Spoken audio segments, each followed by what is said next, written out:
Bonjour et bienvenue dans cette nouvelle vidéo support de formation Excel où nous allons aborder cette fois-ci la fonction si. Vous pouvez télécharger ce fichier qui sert d'exercice dans le lien sous la vidéo.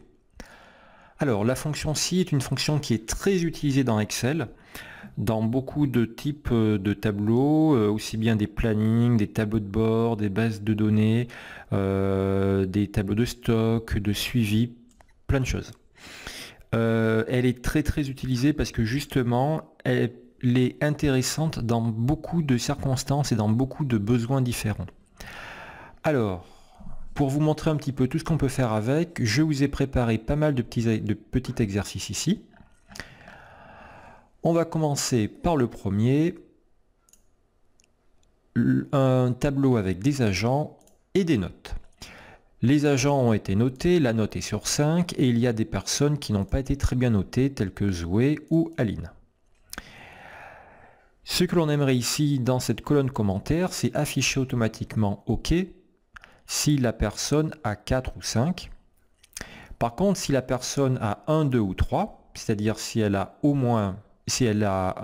une note inférieure ou égale à 3, on aimerait afficher explication. Voilà. Donc dans ces cellules, on veut afficher deux valeurs distinctes, deux valeurs différentes. Et bien c'est l'utilité de la fonction si. Cette fonction si pourra afficher au choix l'une de ces deux valeurs, explication ou OK, selon que on ait ici un chiffre inférieur ou égal à 3. Allez, on teste. Je me mets ici, fx, fonction logique, catégorie si, fonction si. Je fais OK. Allez, le test logique, c'est si la note qui est là est inférieure ou égale à 3. Le test logique n'a que deux possibilités. Soit on répond oui, soit on répond vrai, soit on répond faux. Dans le cas où on va répondre vrai, ce sera la valeur si vraie qui va s'afficher. Exemple. Est-ce qu'il est vrai de dire que la note de Pierre est inférieure ou égale à 3? Non. C'est faux de dire ça. 4 n'est pas inférieur ou égal à 3. Ce sera donc la valeur si faux qui sera affichée pour Pierre. Par contre, Zoé, est-ce qu'il est juste de dire que la note de Zoé, qui est 2, est inférieure ou égale à 3? Oui, c'est juste de le dire. Ce sera donc pour Zoé la valeur si vraie qui sera affichée. Allez, valeur si vraie, ce sera donc explication. Et valeur si faux, ce sera OK. On essaye. Je fais OK, je valide, je double-clique. Parfait. Pierre a eu 4, il est OK. Si je mets 3 à Pierre, il passe en explication. Allez, autre tableau.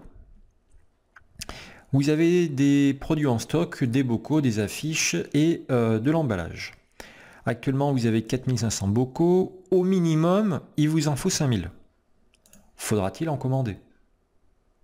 Bah oui, il faudra en commander. Dans cette colonne commande, on veut afficher à commander. Ah, il manque un petit apostrophe, voilà. Afficher à commander si le stock actuel, c'est-à-dire la colonne B, est inférieur au stock minimum, la colonne C.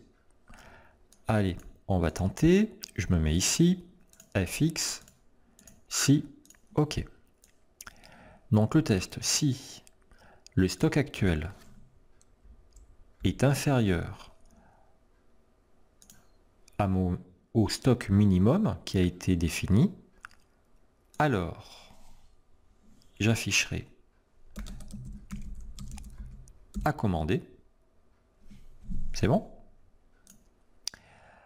Et sinon, ben, j'afficherai par exemple... allez, pas besoin. Et je fais OK. Ici, j'ai bien à commander. Effectivement, le stock actuel est supérieur à 5000. N'est pas supérieur à 5000, pardon. Allez, je double-clique. Pour les affiches, j'en ai 2400. Il m'en faut au moins 2000. Pas besoin. Parfait. Allez, tableau suivant. Vous avez des lots, vous avez des locataires et des montants de loyer. Bon, des montants de loyer ou d'autres choses, peu importe. Et il y avait une date limite. Et on a noté la date de paiement. Il y a des personnes qui ont payé au-delà de la date limite. Lui, par exemple, devait payer le 4/11, mais il a payé le 8/11. Conclusion, il a payé hors délai. Et bien là, on veut lui majorer 10% du montant. Allez, on va dans FX, fonction si, on fait OK. Le test, si la date de paiement est supérieure à la date limite, alors j'afficherai 10% du montant. Donc le montant multiplié par 0,1, ce qui me fait 45 €. Et si c'est faux, je mettrai 0. Si la date de paiement n'est pas supérieure à la date limite, c'est qu'il a dû payer avant. Donc la majoration sera de 0. Je fais OK. Je double-clique. Impeccable. Lui, il devait payer avant le 15/11, il a payé le 3/12. Il a payé plus tard. Donc majoré. Lui, il devait payer le 1/12, il a payé le 22/11. Il a bien payé avant. Pas de majoration, etc., etc. Allez, suivant. Vous avez des numéros de biens, des agents immobiliers par exemple, qui vendent et qui estiment des biens. Ici, vous avez donc l'estimation d'un bien. On va mettre tout ça en euros. Hop. Voilà. Le bien a été estimé 78 000 et il a été vendu 74 000. Alors ici, il y a déjà les calculs de pourcentage qui ont été faits. Ce bien a été vendu 5,13% de moins que son estimation. Dans les commentaires, nous aimerions afficher OK lorsqu'on a vendu le bien entre 0 et moins 7%. Par contre, si on a dépassé moins 7%, si on l'a vendu à moins 7,04, moins 14 ou moins 10, on aimerait afficher revoir calcul. Allez, c'est pas trop dur. FX, fonction si. Le test logique, ça va être si l'écart est inférieur ou égal à 7%. À moins 7%, pardon. Et effectivement, là, pour E32, mon test est faux. Moins 5 n'est pas inférieur à moins 7. Hein, c'est moins 8 ou moins 9 qui est inférieur à moins 7. Allez, valeur si vraie, on voudra afficher revoir calcul. Et dans le cas contraire, OK. Je valide, c'est bon, c'est OK, je double-clique, c'est bon. Voilà. Alors la difficulté de cet exercice, c'est qu'en fait, moins 14 est inférieur à moins 7. Hein. Il est plus bas que moins 7, il est donc inférieur. Autre difficulté, c'est qu'il ne faut pas hésiter à taper le symbole pourcentage directement dans le test ou la valeur si vrai ou la valeur si faux. Excel comprendra, il n'y a pas de souci.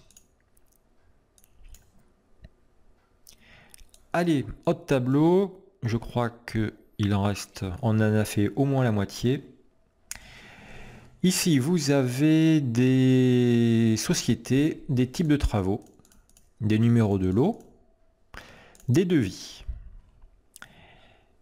et une colonne à relancer.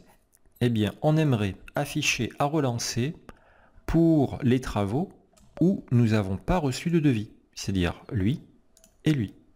Donc là, doit y avoir écrit à relancer et là également. Allez, on teste. Je me mets ici, FX, fonction si, je valide. Si ça est égal à du vide, et bien dans Excel, pour dire égal à vide, on met guillemets, guillemets. Voilà. Ça, c'est quelque chose qu'il faut savoir. Si c'est vide, alors je veux écrire à relancer. Si c'est faux, je veux écrire bien rien du tout. Je veux du vide. Donc, guillemets, guillemets. Allez, on fait OK, on double-clique et c'est bon. On fait un petit test. Je supprime ça, à relancer. Je le remets, ça disparaît. Allez, suivant. Un poil plus dur. Vous avez des clients, Limoges Métropole, UPPA, UMRS, et vous avez des nombres de commandes, 150, 45, 280. Dans la colonne d'invitation, on va afficher à inviter, ou rien du tout, si la commande, le nombre de commandes, est au moins supérieur ou égal à 150. Mais 150, on ne va pas le taper au clavier dans la fonction si, on va utiliser cette cellule. On veut inviter les meilleurs clients. Allez, fx, fonction si. Quel sera le test? Le test, c'est si le nombre de commandes est supérieur ou égal au plafond d'invitation. Et là, attention, le plafond ici est à l'extérieur du tableau. Donc, quand je vais recopier ma fonction si, eh bien ça va se décaler vers le bas. Il ne faut pas. Donc ici, B56, qu'est-ce que je fais? Un petit coup de F4 pour le verrouiller.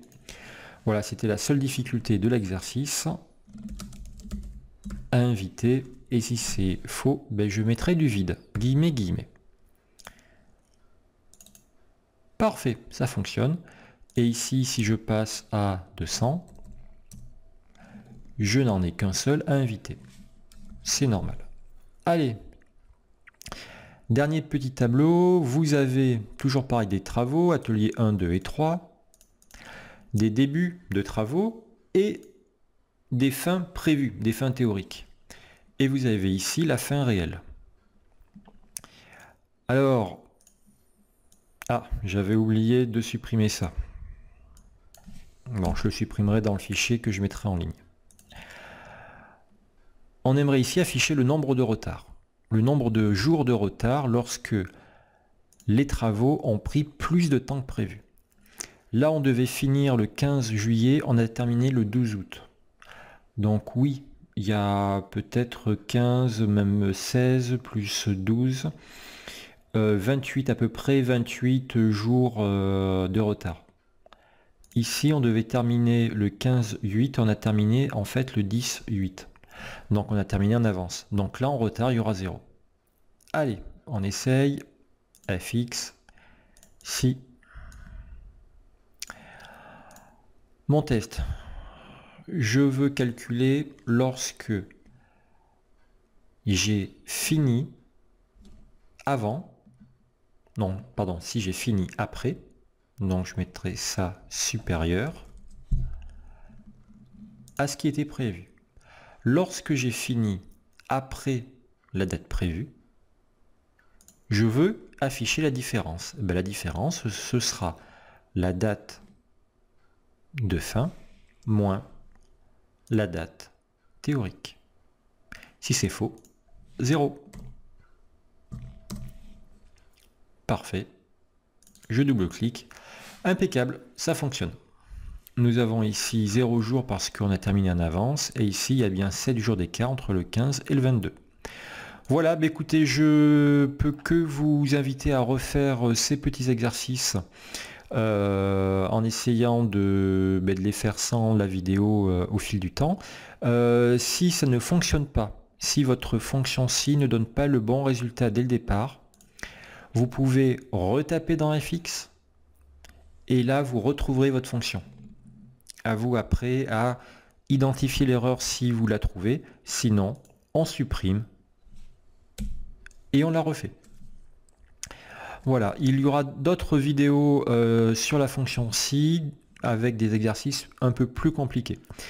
Je vous remercie pour votre attention. Si cette vidéo vous a plu, n'hésitez pas à vous abonner à la chaîne. Merci.